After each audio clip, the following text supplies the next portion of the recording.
For those of you who don't know what we do at Imperial, this is an opportunity for us to show you a little bit of the inside story and some of the results of it from our programs here that encourage and support people to be entrepreneurial. And we're really proud of some of the outcomes, but to get to those outcomes, we put in systems right the way through the college now and supported essentially by the Enterprise Lab and various colleagues here, Ben Mumbycroft, Nikita, James, Olivia, around the room, who run that. And we go end to end from our undergraduates right the way through postdocs here demonstrating their technologies and ideas, through to our staff, as some of you will know, with companies that go through our incubators. So this is just a little vignette that touches into that. We have invention rooms, we have hack spaces. We think we've probably got more space given over to making things and experimenting with things than pretty well any other university, and we're proud of that. We want to see it more and more heavily used. A community of 24,000 people at Imperial. We think 3,000 or 4,000 are now playing, and we want everyone to be more playful. And we want our corporate partners, you who've come as part of the IBP, to join in. And some of the facilities, if you haven't seen them at White City, we'd be delighted to show you. And there are ways of getting access and opening up and using facilities there with our students and staff. It's all about experimenting and proof of concept and incubating ideas. And it's also about scaling those ideas and growing companies. And you'll know that White City campus has been open for a year or so with new facilities that are filling up quite rapidly. And some of you are in there and some of you are thinking of coming in. Please do. We're about to start building scale space, 243,000 square feet. Of space that we can scale companies. The business school will be in there with supporting programs. And that, I think, is going to be the next exciting bit to add to the picture of what we offer. At White City already we have the Oil and Gas Climate Initiative, which is a club of 10 of the top oil and gas producers. They put $1 billion in to support work and projects and startups that are mitigating carbon emissions. We've got the Defence and Security Accelerator London Hub recently moved in. Colleagues here today from the defence sector, very, very pleased to be working with those companies. And we're looking here to leverage our ecosystem and really build on it. And so our IBP partners are a core component. Blenheim Chilcot, I think Dan and a few other people are here. Are you? If you are, wave. Dan Copley. Have been a great partner at White City. If you don't know Blenheim Chilcot, you should get to know them because they've proven that you can build businesses and scale them. That's what they've done over the last 25 years. Some 30, 35 businesses come out and grown very rapidly. And it's with them that we've partnered to build the scale space. And they kindly sponsored our blue ribbon event this year, the Venture Catalyst Challenge, and a very generous sponsorship, and we're going to do more and more together with them. Now, London is full of places to start companies. It's one of the most vibrant cities for startups, and we're really pleased to be part of that wider ecosystem. There's a difference when you come to Imperial College. You can see all sorts of great things happening, but you will see a lot at the heart of it is scaling companies from deep science. And think about what that difference means. It means we're going after stuff that's extremely difficult to do if you don't have the technical qualifications, the capabilities, and the facilities to make a difference. And our White City campus has been designed to have those wet labs, the right equipment in the invention rooms and so on, so we can go after the things that you wouldn't normally see being cooked up in a garage or over at Tech City. And that's not to knock what's going on at Tech City. Fantastic. We like the web apps. We like all of that stuff. Our students are doing that stuff. We just chosen our piece of that jigsaw is going to be the core of it is deep science. And where can that take us? And how do we invent the future? How do we create the future from deep science? So that's really an introduction. There's a brochure somewhere, I hope, one that looks, my notes are about to go on the floor, looks like this, which gives you a view of the innovation spaces that we have. If you haven't been to them and you would like to, let Julia, myself, or any of our staff know, and we'll give you a tour. In this room, in the library, the entrance is there, we have the Venture Catalyst Challenge, the winner, Momobi, and two of the runners-up, brilliant ideas coming into business on the side over there.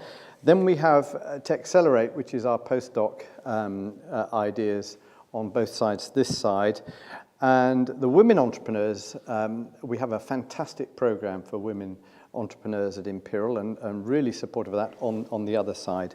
So if you haven't got round them all, please, after we finish talking, have a look. And may I just thank our exhibitors and the people here who are showcasing, and I hope you make good pitches and get some traction from our colleagues in the corporate side. Okay, so let me just, the last 10 minutes, let me put Markus to some work. Do you want to, first of all, just say who you are, Markus, and what you do, so that we get a perspective of the work from the business school on innovation and entrepreneurship? Sure, absolutely. So I'm Markus Perkmann. I'm a professor in the business school here. I'm also the head of the innovation department. So two things I want to point out. The first thing is I run the entrepreneurial journey for the MBA students. So we have several MBA programs. One of them is online, and we offer our MBA students a substantial entrepreneurial project whereby we get them to work on a real world actual entrepreneurial project over a period of 6 months. And they end up, after those 6 months, we get them to do research and go outside and research their customers and come back after 6 months with a real business project where some of them are continuing after having finished it. The other one is... Sure. Quick example so we can understand. Have you got one in mind? So we have one team. They're building an app for property purchasing and managing your way through navigating the property market, the residential property market here in the UK. So that's they've got themselves a space and an accelerator, and so they're pursuing that project, for example. We have other teams. And this is sort of going on to my second point. I'm also the academic director of the Enterprise Lab. And the Enterprise Lab is co-organizing this event today. The Enterprise Lab is a facility that the college provides. It's an organization that provides extracurricular support for any student and recent alumnus who want to pursue innovation and entrepreneurship projects. So obviously in the business school we teach entrepreneurship, but outside of that, any students can go to the Enterprise Lab and get support for their entrepreneurial project.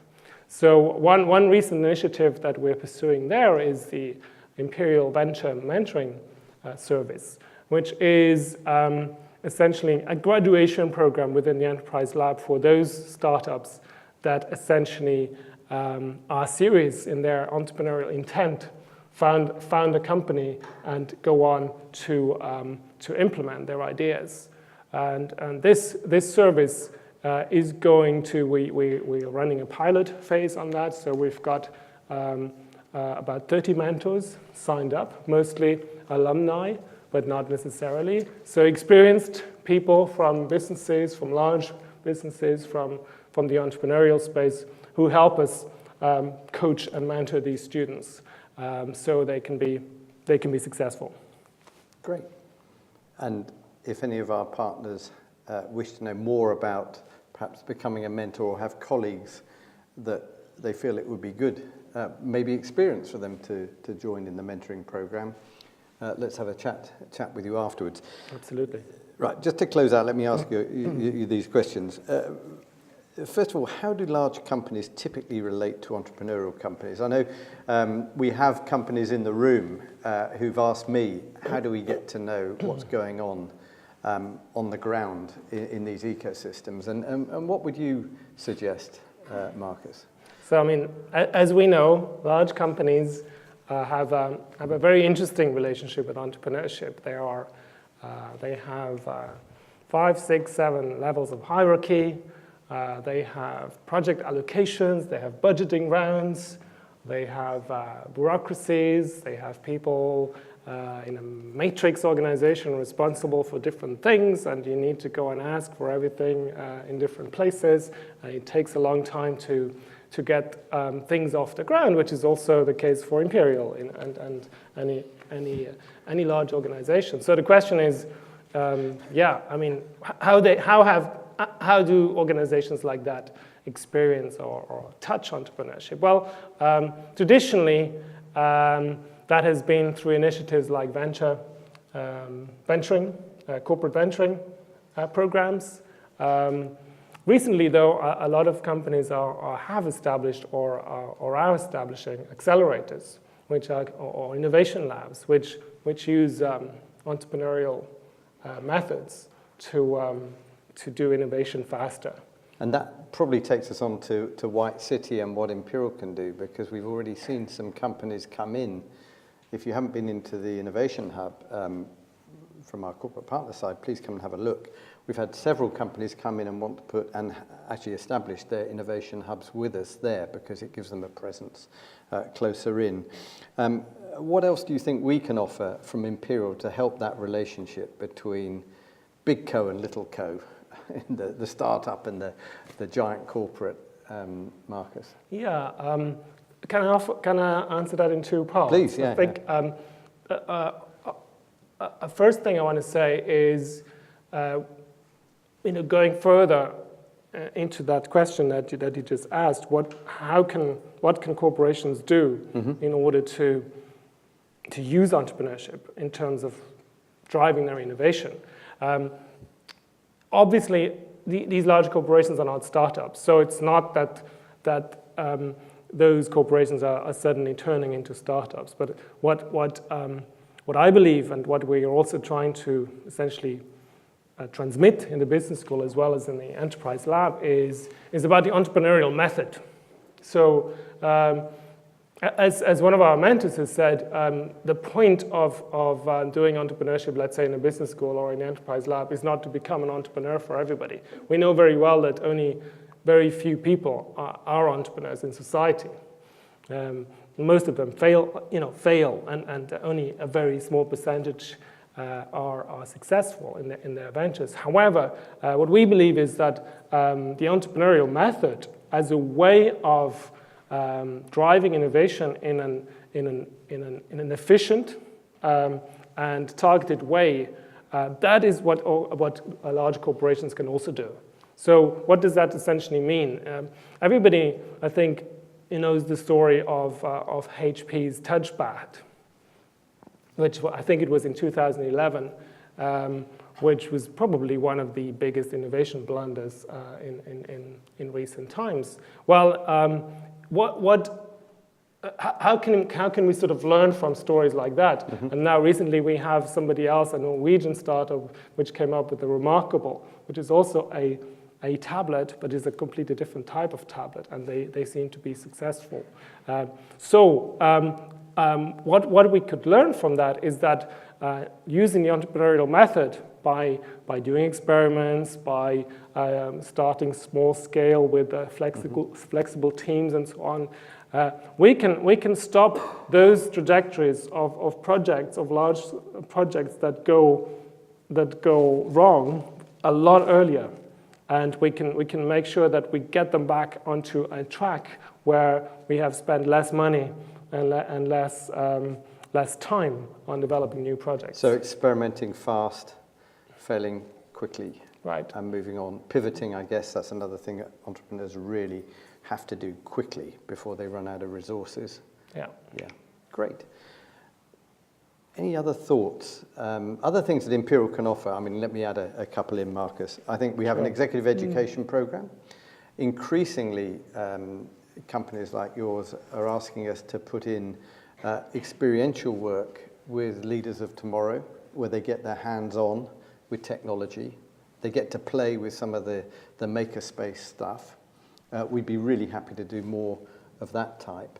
I think the other side, of course, is talent, accessing our talent. People who've been through our programs might not be succeeding as an entrepreneur, Sure. but as you say, have the experience and the methods to go and run with this in a large firm. So lots of touch points. Technology foresight is another. How do we think about horizon scanning and roadmap our way forward? And we have a team, as you probably know, that work with IBP, and we have our foresight event in June. Yeah, I mean, I would add talent. So we obviously have a lot of engineering students, and quite a few engineering students go and they do entrepreneurship courses and innovation courses in a business school, and quite a lot of them have projects that they take to the enterprise lab and get exposed to things like product market fit, experiments, minimal viable products, and so on. So these are students who are very good engineers, but they also have a notion of what it means to innovate entrepreneurially. And so this is something that Imperial can offer when they go out in the labor market and potentially work for a large company, which some of them may do. And though a lot of them want to work for a startup nowadays. We have to be a bit careful here because Imperial's generating amongst the most employable students of any university. And I think our undergrads get 4 job offers per person. So being part of the Imperial Business Partners gives you a closer way in to our talent on a more regular basis. And hopefully that allows a good fit for both sides. Markus, thank you.